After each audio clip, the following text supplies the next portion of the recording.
Friends, कसे आहात? I hope लॉकडाऊनचा पिरियड चाललेला आहे, मस्त चाललेला आहे, तुम्हाला बोर होत नाही आहे. ॲक्च्युली बोर सगळ्यांनाच होत आहे. ठीक आहे. मित्रांनो, मागच्या व्हिडिओमध्ये मी तुम्हाला असं सांगितलेलं होतं की मला असं वाटतंय की लॉकडाऊनचा पिरियड एक्सटेंड होईल आणि त्या व्ह्यू पॉईंटने जर का बघायला गेलं तर आपल्याला आपला स्टडी प्लॅन करणं आता फार गरजेचं आहे. आपल्यापैकी काही जणांच्या पेरेंट्सच्या मला मध्यंतरीच्या काळात फोन येऊन गेले आणि त्यांची अशी तक्रार आहे की मुलं पाहिजे तेवढा अभ्यास करत नाही आहेत आणि एक दोन मुलांचे पण मला मेसेजेस आले किंवा काही जणांशी माझं पर्सनल कम्युनिकेशन झालं. तर या सगळ्या गोष्टींचा ज्यावेळेस मी विचार केला त्यावेळेस मला एक गोष्ट लक्षात आली की नाही, ॲक्च्युली दोन गोष्टी लक्षात आल्या. नंबर एक की मुलांना अभ्यासाचं पुरेसं गांभीर्य नाही आहे, सिरियसनेस ऑफ स्टडी अजिबात नाही आहे, एक दोन चार जण सोडले तर. कारण तुमच्या रिप्लायवरनं कळतं की तुम्ही किती सिरियसली अभ्यास करताय. आणि दुसरं म्हणजे काही काही जणांना हेच कळत नाही तर अभ्यास कसा करू, मला हेच कळत नाही की अभ्यास कसा करू, हे अजून सुद्धा मुलांना प्रश्न पडत आहेत. तर मित्रांनो, मी पहिली गोष्ट तुम्हाला सांगतो की लॉकडाऊनमध्ये अभ्यास काय करायचा हा खूप लोकांना प्रश्न पडलेला आहे की लॉकडाऊनमध्ये अभ्यास काय करायचा.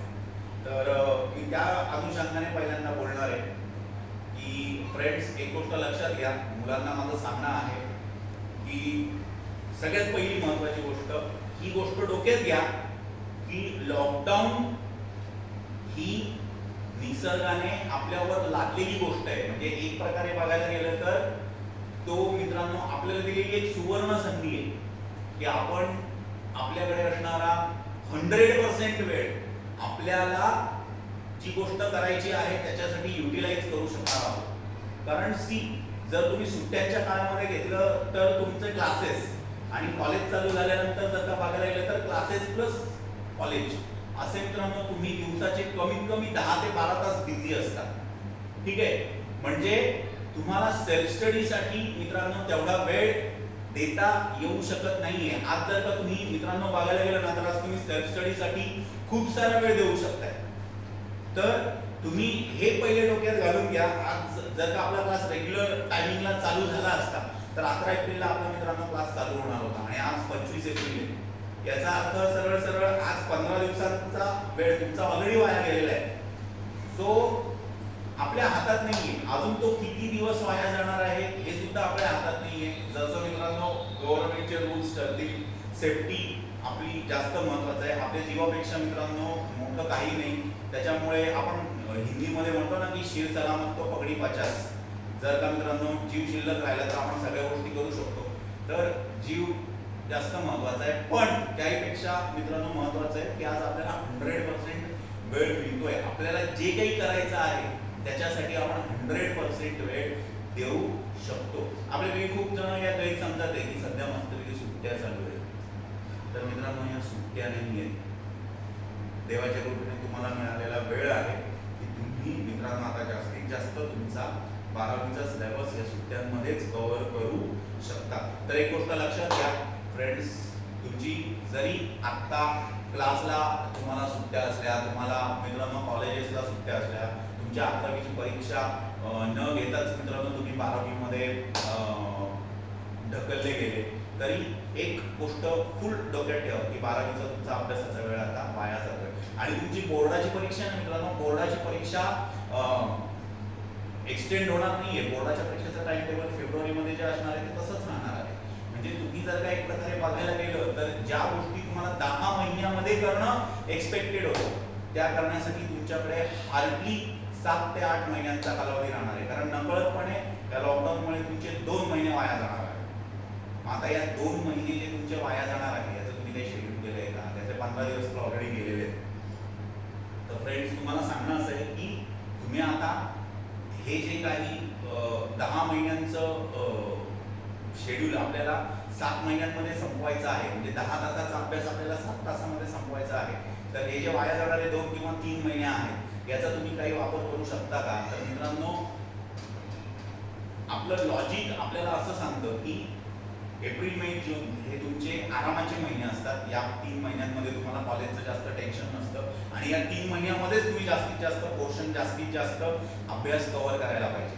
आणि तो कव्हर होतो, तो क्लासमध्ये कव्हर होतो, आम्ही कव्हर करून घेतो. पण आता लॉकडाऊन झाल्यामुळे मित्रांनो आमच्या स्पीडवर मर्यादा आलेल्या आहेत. आम्ही कितीही तुमच्याकडनं कव्हर करून घ्यायचं ठरलं तरी सुद्धा मित्रांनो आम्हाला एक लिमिट आहे. आम्ही त्या लिमिटच्या पलीकडे जाऊन ते काम नाही करू शकणार. तर या ठिकाणी मित्रांनो आता तुम्ही काय करू शकता, तर तुम्ही हा जो काही वेळ तुम्हाला मिळतोय 100% घरीच बसून अभ्यासाला, हा तुम्ही जास्तीत जास्त मित्रांनो युटिलाइज करू शकता. तुम्ही सेल्फ स्टडी सुरुवात करू शकता. आपल्या असणाऱ्या लेक्चर्सला फॉलो करून आणि थोडंफार मित्रांनो बाकीच्या विषयांकडे सुद्धा ॲटलिस्ट थिअरी तरी मित्रांनो तुम्ही काय करू शकता, या सुट्ट्यांच्या काळामध्ये मित्रांनो जास्तीत जास्त कव्हर करू शकता. पुस्तकं वाचायला तुम्ही सुरुवात करा फ्रेंड्स, त्याच्यापासून तुम्हाला खूप फायदा होईल.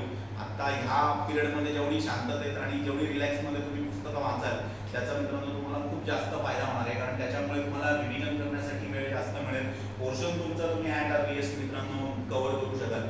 ठीक आहे, तर आता हा अभ्यास करायचा ठरला तर तो तुम्ही कसा करणार? आता सुट्ट्यांमध्ये मित्रांनो अभ्यास कसा करू शकता? शेड्यूल. तर एक मी तुम्हाला एक साधारणपणे अभ्यासाचा एक मित्रांनो रूपरेषा देतो. सगळ्यात पहिले नंबर 1 की मित्रांनो तुम्ही अभ्यासाचा एक शेड्यूल करा की मी दिवसभरात किती तास अभ्यास करणार. मे बी 2 तास असेल, मे बी 4 तास असेल, तुमच्या शेड्यूलप्रमाणे. पण दिवसाला कमीत कमी सुट्ट्यांमध्ये तुमचा 3 ते 4 तास अभ्यास हा व्हायलाच पाहिजे. हे लक्षात घ्या. थिअरी सब्जेक्ट्सचा, कारण प्रॅक्टिकल सब्जेक्ट्सचा अभ्यास तर आपला क्लास चालू झाल्यानंतर होईलच. दुसरी महत्त्वाची गोष्ट मित्रांनो, आता अभ्यास जर का करायचा ठरला तर तो कसा करायचा? आता अभ्यास करायची टेक्निक ही तर मी तुम्हाला आता याच व्हिडिओमध्ये सांगणार आहे. ECOCSP या थिअरी सब्जेक्टचा अभ्यास कसा करायचा. पण बिफोर दॅट अभ्यास कसा करायचा, अभ्यासाची मित्रांनो बाकीच्या टेक्निक्स कशा पाहिजेत, तर त्याच्याशी रिलेटेड काही पॉईंट्स मला तुम्हाला सांगायचे आहेत. सगळ्यात महत्त्वाची गोष्ट मित्रांनो, ह्या लॉकडाऊनच्या 1-1.25 महिन्याच्या काळामध्ये एक गोष्ट तर मी प्रकर्षाने जाणवतो मला की आपल्यापैकी खूप जणांचं शेड्यूल बिघडलेलं आहे, टायमिंग बिघडलेलं आहे. आपण कधीही झोपतो, कधीही उठतो, कधीही जेवतो आणि जेव्हा बघावं तेव्हा फक्त आणि फक्त मोबाईलवर मूवीज, गेम्स किंवा आपले सोशल इंस्टाग्राम, फेसबुक एवढ्याच गोष्टी तुम्ही दिवसभरात करणार असाल, बाकी तुम्ही काही करत नसाल. तर मित्रांनो सगळ्यात पहिली महत्त्वाची गोष्ट, मोबाईल, TV या गोष्टींना ना थोडंसं तुमच्यापासून दूर ठेवा. कारण या 2 गोष्टींपासून तुम्ही जेवढं दूर राहाल तेवढं तुमच्या आत्ता बिघडलेल्या शेड्यूलला थोडंसं एक जरा डिसिप्लिन नेचरमध्ये तुम्ही आणू शकता. थोडंसं शिस्तशीर तुम्ही मित्रांनो हे करू शकता, रुटीन लावू शकता. तर सगळ्यात पहिली मित्रांनो महत्त्वाची गोष्ट लक्षात घ्या की तुम्ही रात्री लवकरात लवकर झोपण्याचा प्रयत्न करा. एक साधारण 10-10:30 पर्यंत तरी मिनिमम तुम्ही झोपले पाहिजे. आणि प्रयत्न करा की सकाळी तुम्ही मित्रांनो 5-5:30-6 पर्यंत तरी उठले असलेले पाहिजे. ठीक आहे, सकाळी उठल्यानंतर मित्रांनो ॲट अर्लिएस्ट अर्ध्या तासात वगैरे काहीतरी आवडून तुम्ही तुमचं एक साधारण 6 ते 7 पर्यंत तुम्ही अभ्यासाला बसले पाहिजे. ठीक आहे, आणि सकाळी अभ्यासाला बसण्यापाठीमागचं कारण हेच आहे की सकाळी केलेला जेवढा जास्तीचा अभ्यास आहे तो लक्षात राहतो. समजलं? आणि दुसरी गोष्ट काय की फ्रेंड्स, त्यावेळेस डिस्टर्बन्सेस नसतात. आता जसं जरी भलेही लॉकडाऊनचा पिरियड असते, पण एक साधारण 8:30-9 वाजले की मित्रांनो तुमचे पेरेंट्स TV लावत असतील, न्यूजवर काय चालू आहे, त्याच्यानंतर तुम्ही पण मित्रांनो उठल्या पहिली गोष्ट करतात ती म्हणजे काय, व्हॉट्सअपवर कोणाचे मेसेज आलेत का, फेसबुकला काही अपडेट्स आहेत का कोणाचे, हे सगळं चेक करण्यात तुम्ही वेळ घालवता. तो वेळ तुमचा वाचतो. सकाळी जेवढं मित्रांनो शांततेत तुम्ही स्टडी कराल ना तेवढं फ्रेंड्स तुमच्या जास्त लक्षात राहणार आहे. आणि सकाळी केलेला जो अभ्यास आहे तो रिवाईज करण्यासाठी मित्रांनो त्याचं हे करण्यासाठी, रिप्रोड्यूस करण्यासाठी तुम्हाला दिवसभराचा 10-12 तासांचा वेळ आहे संध्याकाळपर्यंत. त्याच्यामुळे एक शक्यतो हा प्रयत्न करा की शक्यतो सकाळी लवकर उठून 5:30-6 पर्यंत तुम्ही अभ्यासाला बसा, म्हणजे बसाच. तो 3 तास जर का तुम्ही कंटिन्यू अभ्यास केला तर दिवसभर तुमच्याकडे तो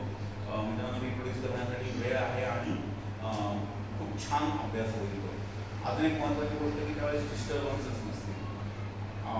काही जणांचा हा प्रॉब्लेम आहे की सकाळी उठायचा प्रचंड कंटाळा. सर तुम्ही रात्री कितीही जागायला सांगा पण सकाळी नका. ठीक आहे मित्रांनो, तुम्ही रात्री अभ्यास केला तरी चालेल, पण एक गोष्ट लक्षात घ्या की रात्री झोपेच्या वेळेमध्ये अभ्यास करू नका. फ्रेंड्स, तुम्हाला रात्रीचाच अभ्यास हवा असेल तर रात्री अभ्यासाची जी योग्य वेळ आपण म्हणू शकतो ती कशी 8 ते 11 किंवा 9 ते 12 ही वेळ मित्रांनो एकदम आयडियल वेळ आहे. जर का तुम्हाला रात्री अभ्यास करायचा असेल तर काळजी घ्या. जर का तुम्हाला रात्री अभ्यास करायचा नसेल तर तुम्ही अशा ठिकाणी जाऊन अभ्यास करा ज्या ठिकाणी मित्रांनो तुम्ही एकटेच त्या खोलीत असाल, त्या खोलीचा दरवाजा बंद असेल आणि कोणीही तुम्हाला डिस्टर्ब करायला येणार नाही. आणि शक्यतो दरवाजाकडे पाठ करून अभ्यास करा, कारण जर का दरवाजाकडे तोंड करून तुम्ही अभ्यास करत असाल तर सतत येणारा जाणारा मित्रांनो व्यक्ती तुम्हाला डिस्टर्ब करत आहे. आणि तुम्ही एकटेच जर का त्या खोलीत असेल तर तुम्हाला कोणीही मित्रांनो अभ्यासात डिस्टर्ब करायला नसणार. आणि 12पर्यंत याच्यासाठी की साधारणपणे आपण एक बघतो की मित्रांनो 12 नंतर आपण थोडेसे मित्रांनो झोपायला सुरुवात होते, म्हणजे आपल्या डोळ्यांवर झोप येते, डोळे जड होतात. त्याच्यामुळे आपण 12 नंतर तेवढं कॉन्सन्ट्रेशन आणि फोकस नाही करू शकत अभ्यासावर. त्याच्यामुळे जर का तुम्हाला रात्रीच्या अभ्यासाचीच सवय असेल तर साधारण 8 ते 11 किंवा 9 ते 12 ही एकदम आयडियल वेळ आहे अभ्यासासाठी, की जेवण झालेलं असतं. आणि जर रात्रीचाच अभ्यास करायचा असेल तर मित्रांनो जेवताना थोडंसं एक आपण म्हणतो ना थोडंसं हलका आहार घ्या. हेवी डाएट, हेवी जेवण करू नका की मित्रांनो ते पचायला पण अवघड होऊन जातं आणि त्याचा नकळतपणे तुमच्या मित्रांनो कार्यक्षमतेवर परिणाम होऊन तुम्हाला आळस येतो आणि तुम्ही नाही तेवढं फोकस किंवा कॉन्सन्ट्रेशन करू शकत अभ्यासामध्ये. त्याच्यामुळे अभ्यासाच्या वेळेस मी तुम्हाला सांगतो की सगळ्यात पहिली महत्त्वाची गोष्ट अभ्यासाचं फोकस आणि कॉन्सन्ट्रेशन वाढवा. अभ्यासाची वेळ वाढवा, हळूहळू स्टेप बाय स्टेप वाढवा. लगेच एका दिवसात 3 तासाला कोणी बसत नाही. पहिले बसा, 1-1.25 तास करा. असं करत करत मित्रांनो 5 ते 7 दिवसामध्ये 3 तासापर्यंत वेळ मिळतो. रोज 15-15 मिनिटं तुमच्या अभ्यासामध्ये ॲड करत जा. एक फिक्स टाइम टेबल बनवून घ्या की मी या प्रमाणे अभ्यास करेलच. झोप वेळेवर ठेवा, झोपेचा टाइम ठरवून घ्या. राहिलेला संपूर्ण वेळ तुम्ही अभ्यास करण्यासाठी सकाळची किंवा रात्रीची वेळ आणि दिवसभर त्याचं रिप्रोडक्शन करण्यासाठी परत परत परत परत ते मेमराईज करण्यासाठी द्या. आणि मित्रांनो अभ्यासाची आता पद्धत कशी पाहिजे हे तर मी तुम्हाला सांगितलं. आता तुमच्या अभ्यासाची टेक्निक कशी पाहिजे. खूप लोकांना मित्रांनो हा प्रॉब्लेम आहे की थिअरीचा अभ्यास कसा करायचा हे कळतच नाही. इको, ओसी, एसपी हे 3 विषय मित्रांनो आपले थेरॉटिकल सब्जेक्ट आहेत. याचा अभ्यास कसा करायचा हे खूप लोकांना कळत नाही. आज सुद्धा मित्रांनो आपल्यापैकी काही जणांची एकंदरीत जी मानसिकता आहे ती कशी आहे की रट्टा पद्धतीवर खूप लोकांचा विश्वास आहे की हां रट्टा मारला की मला जमून जातं. पण रट्टा पद्धतीमध्ये एक प्रॉब्लेम असा आहे की आपण वाचतो, त्यातलं निम्मच आपल्याला आठवतं आणि त्यातलं निम्मच आपण लिहितो. म्हणजे तुम्ही 100% जर का अभ्यास केलेला असेल तर पेपरला मित्रांनो तुम्ही फक्त 25% लिहून आलेले असतात. पॉईंट्स आठवतच नाही आपल्याला मित्रांनो, मोजून पॉईंट्स आठवतात. तर फ्रेंड्स रट्टा पद्धत नाही, चुकीचं आहे, 100% चुकीचं आहे. रट्टा पद्धत मी माझ्या आयुष्यामध्ये कधीही मित्रांनो रेकमेंड करणार नाही. तर सगळ्यात पहिले आता जर आजच्या सिच्युएशनला इको-ओसी एसपीचा अभ्यास करायचा ठरला तर तो कसा करणार तुम्ही. फ्रेंड्स, मी तुम्हाला आत्ताच या व्हिडिओमध्ये मगाशी सांगितलं की एक पहिले टायमिंग ठरवून घ्या की तुम्ही अभ्यास कधी करणार आहात. सकाळी आयदर किंवा एकदम रात्रीच्या वेळेस झोपायच्या आधी थोडंसं, ठीक आहे. तर तुम्ही एक तुमचं सगळ्यात पहिले इको-ओसी-एसपीचा अभ्यास करताना फ्रेंड्स कोणकोणत्या गोष्टी तुम्ही लक्षात घेण्याची गरज आहे. तर नंबर 1, तुम्ही अभ्यास करताना थिअरी सब्जेक्ट स्टडी करताना एक गोष्ट लक्षात घ्या की तुमची जी बसायची सिच्युएशन आहे ती अशी पाहिजे की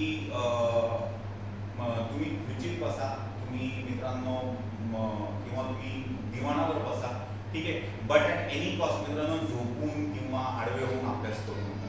त्याच्याने तुमचा फोकस कधीही राहणार नाही. तुम्ही मित्रांनो असे काय म्हणतात पेन, आपण म्हणतो ना पेन गुळलेले राहत.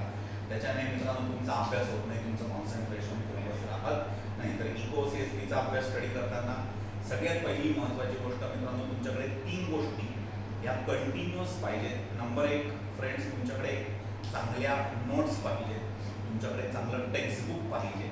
नंबर 1. नंबर 2, तुमच्याकडे मित्रांनो पेन्सिल कंपल्सरी पाहिजे. पेन्सिल किंवा मग आपण ज्याला म्हणतो हायलायटर, ठीक आहे. आणि मित्रांनो नंबर 3 जी गोष्ट तुमच्याकडे पाहिजे ते म्हणजे तुमचं मन.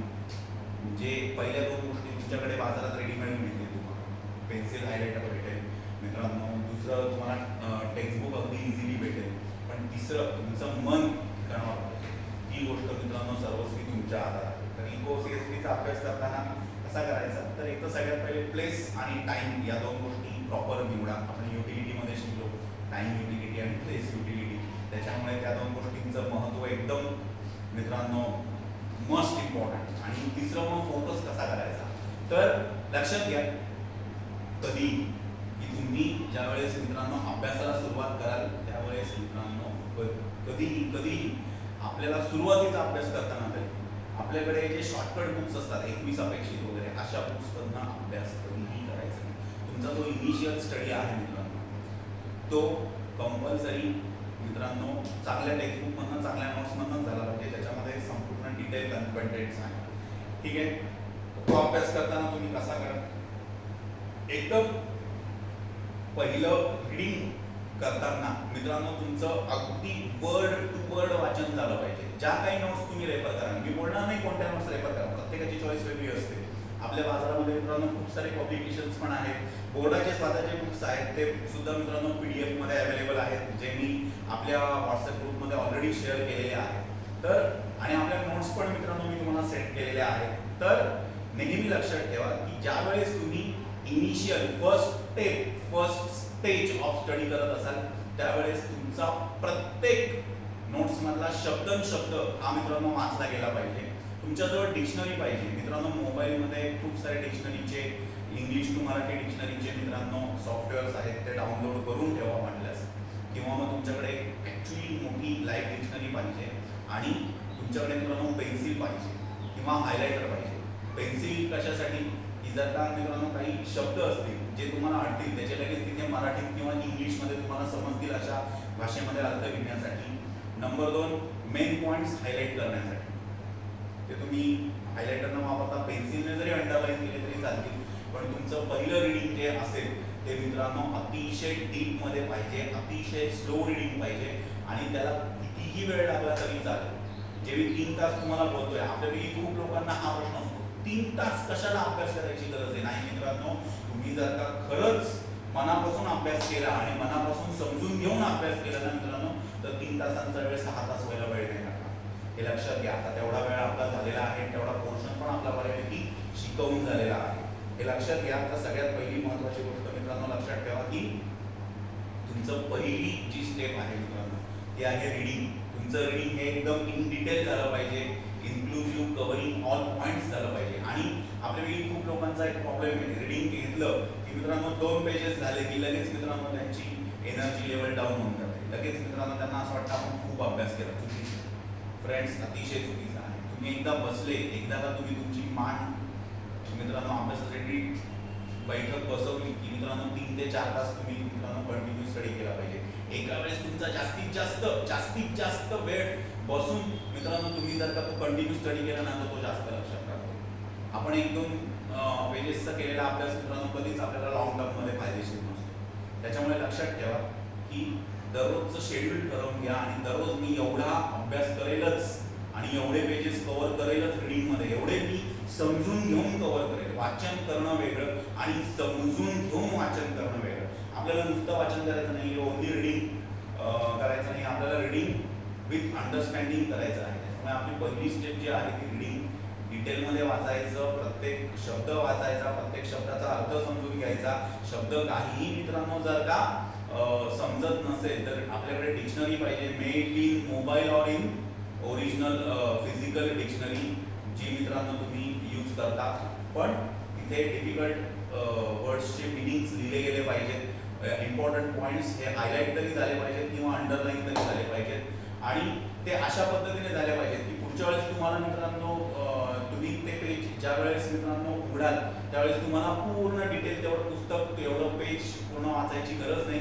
तुम्ही अंडरलाईन केलेले सेंटेन्सेस जरी वाचले किंवा हायलाईट केलेले वर्ड्स जरी वाचले तरी तुमच्या लक्षात येऊन जाईल की यस, आपण मागच्या वेळेस हा पॉईंट वाचलेला होता आणि ह्या पॉईंटचं मिनिंग हे होतं. ठीक आहे. त्याच्यानंतर फ्रेंड्स दुसरी जी स्टेप आहे ती म्हणजे रिप्रोड्यूस. आपण रिप्रोड्यूसला म्हणू शकतो रिमेंबर, मेमराईज. आपण म्हणतो ना की आपण जे काही स्टडी केलेलं आहे ते आपल्याला कितपत आठवतं हे मित्रांनो आपण परत परत परत परत परत परत रिवाईज करायचा. फ्रेंड्स, एक सिंपल टेक्निक सांगतो तुम्हाला मी. सकाळी जर का तुम्ही अभ्यास केला, सकाळी जर का तुम्ही 3, 4, 5 तास अभ्यास केला तर दिवसभर मित्रांनो आपल्याला भरपूर वेळ असतो. दिवसभरामध्ये आपण काय करतो, आपलं रुटीन असतं. थोडा वेळ आपण खेळतो, थोडा वेळ आपण मोबाईलवर मित्रांनो काहीतरी टाइमपास करतो, थोडा वेळ मित्रांबरोबर फोनवर गप्पा मारतो, थोडा वेळ टीव्ही बघतो. हे सगळं करत असताना मित्रांनो सकाळी जो अभ्यास केलेला आहे ना तो कुठेतरी मनाच्या एका कोपऱ्यामध्ये मित्रांनो आपल्या गिरट्या घालत असतो. मग हे सगळं करत असताना आपण थोडं परत का होईना पण सकाळी जे वाचलेलं आहे ना ते मित्रांनो परत परत परत परत परत परत तुम्ही काय करत राहा मित्रांनो, रिप्रोड्यूस करत राहा तुमच्या डोक्यामध्ये मित्रांनो. परत परत ते काय करत राहा, रिजनरेट करत राहा. म्हणजे जेणेकरून तुम्हाला हे कंटिन्यू डोक्यामध्ये राहील. हा, आपण आज काय शिकलो होतो. रात्री झोपताना आहे ना मित्रांनो थोडा वेळ झोपायच्या आधी 2-5 मिनिटं जे काही सकाळी वाचलेलं आहे ना मित्रांनो ते परत एकदा डोळ्यासमोर आणा आणि परत एकदा ते पॉईंट्स, हायलाईट केलेले पॉईंट्स, अंडरलाईन केलेले पॉईंट्स, कठीण शब्दांचे अर्थ, इम्पॉर्टंट वर्ड्स जे तुम्ही मार्क केलेले ते परत एकदा नजरेखालनं आणा. काय माहिती आहे का, तुम्ही त्याचं रात्री झोपताना केलेलं वाचन आहे ना परत एकदा मित्रांनो 2 गोष्टी करेल. आपण झोपेमध्ये असतो ना, सबकॉन्शियस माइंड आपलं ऍक्टिव्ह असतं झोपेमध्ये सुद्धा, आपलं अंतर्मन. ते झोपेमध्ये सुद्धा तुम्हाला ती गोष्ट डोक्यामध्ये रिपीट चालू आहे की अरे हां आपण आज हे सकाळी शिकलेलो होतो. आणि ती गोष्ट तुम्हाला मित्रांनो दुसऱ्या दिवशीच्या झोपेसाठी सुद्धा अलर्ट करते. म्हणजे तुमचा दुसऱ्या दिवशीच्या सकाळी उठण्याचा तो अलार्म आहे. उठल्या तुम्ही पटकन आवराल, तुम्हाला आठवेल अरे काल आपण हे केलेलं होतं, आज आपल्याला पुढचं हे करायचं आहे. म्हणजे सी, तुमची पहिली स्टेप आहे रीडिंग, तुमची दुसरी स्टेप आहे रिप्रोडक्शन. ठीक आहे. आता तुमची हे तो टॉपिक तुमचा पूर्ण कव्हर झाला, तुमचा रीडिंग झालं, तुमचं रिप्रोडक्शन झालं. मग तुमची तिसरी स्टेप आहे ते रिव्हिजन. रिव्हिजन म्हणजे काय, तो टॉपिक बंद करायचा, तुमचं पुस्तक बंद पाहिजे आणि ए पासून झेड पर्यंत त्या टॉपिकच्या सुरुवातीपासून त्या टॉपिकच्या शेवटपर्यंत तुम्हाला मित्रांनो काय काय काय म्हणतात तुम्ही स्टडी केलेला आहे, काय काय तुम्हाला समजलेलं आहे हे कोणत्या तरी एका पेपरवर लिहून काढायचं. That is your revision. ठीक आहे. म्हणजे खरंच तुम्हाला तो टॉपिक किती कळलेला आहे ना मित्रांनो हे त्याच्यामधनं आपल्याला ठीक आहे. आणि हे लिहून काढताना तुम्ही मित्रांनो याच्यावरून तुम्हाला एक गोष्टी समजतात की तुम्हाला कोणती कन्सेप्ट ही ऍक्च्युली कळलेली आहे आणि कोणती कन्सेप्ट तुमचं कन्फ्युजन करते किंवा कोणती कन्सेप्ट तुमची मिस आउट झाली. ठीक आहे. म्हणजे तुम्हाला तुमच्या त्या पूर्ण टॉपिक मधले स्ट्रॉंग पॉइंट्स आणि वीक पॉइंट्स हे कळतात या रिव्हिजनमध्ये. त्याच्यामुळे नेहमी लक्षात ठेवा की तुमच्याकडे मित्रांनो हायलायटर पेन्सिल बरोबर एक कोरा कागद किंवा एखादी अशी रफ नोटबुक पाहिजे हे पॉइंट्स लिहून काढण्यासाठी. ठीक आहे. आणि म्हणजे सी आत्तापर्यंत 3 स्टेपमध्ये आपण बघितलं. एक तर तुम्ही मित्रांनो स्टडी करा, सुरुवात करा, ज्याला रीडिंग म्हणतो आपण. Reading does not mean only reading, it means reading with understanding. Second, तुम्ही रिप्रोड्यूस करा जे काही तुम्ही स्टडी करताय ते. थर्ड, मित्रांनो तुम्ही रिवाईज करा की तुम्हाला काय काय अडतंय, काय काय कळलेलं नाहीये. आणि जो लास्ट पॉइंट आहे मित्रांनो, बेटर वे, एकदा लिहिणं इज इक्वल टू 3दा वाचणं असं मित्रांनो आपले एज्युकेशन सायन्स सांगतो. तर मित्रांनो रीडिंग केल्यानंतर तुमची जी लास्ट पॉइंट असेल ना तो असेल मित्रांनो रायटिंग प्रॅक्टिस.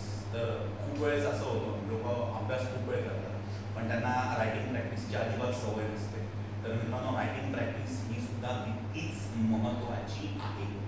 तर मग तो सगळा भाग जो तुम्ही मित्रांनो स्टडी केलेला आहे तो एका रफ नोटबुकवर सगळं लिहून काढायचा. म्हणजे तुम्हाला हे शुअर होतं की बाबा तुम्ही खरंच केलेलं आहे कितपत अप टू द एक्सपेक्टेशन्स आहे.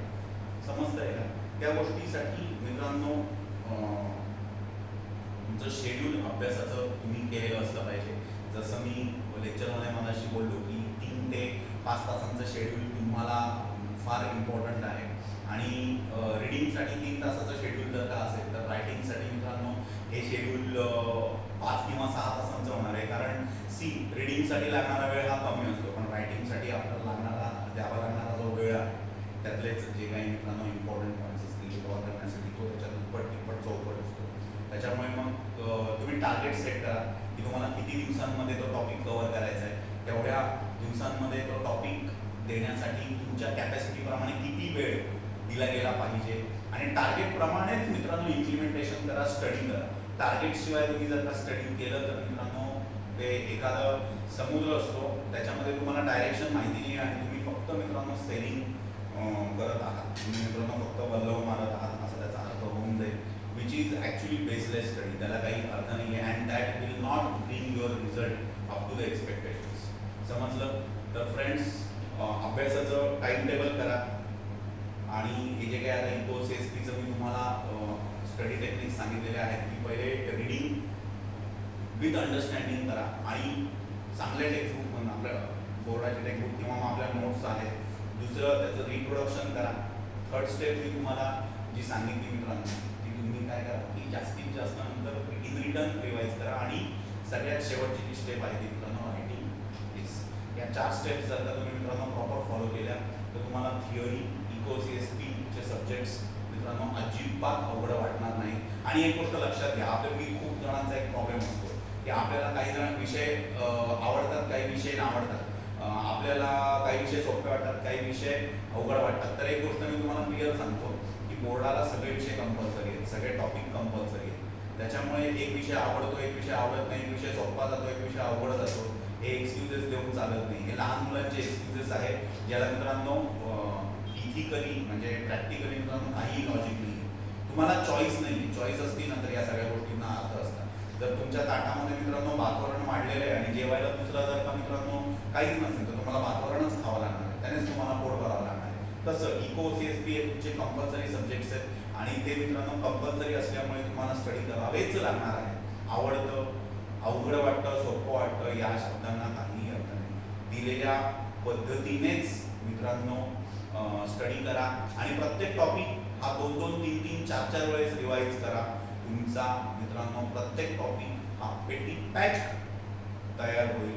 अजिबात मित्रांनो हे करू नका, विचार करू नका आणि शक्य झालं तर फ्रेंड्स स्वतःच्या नोट्स प्रिपेअर करण्यावर भर द्या. समजलं ना? ते जास्त युजफुल राहील. अभ्यास जास्तीत जास्त वेळ करा.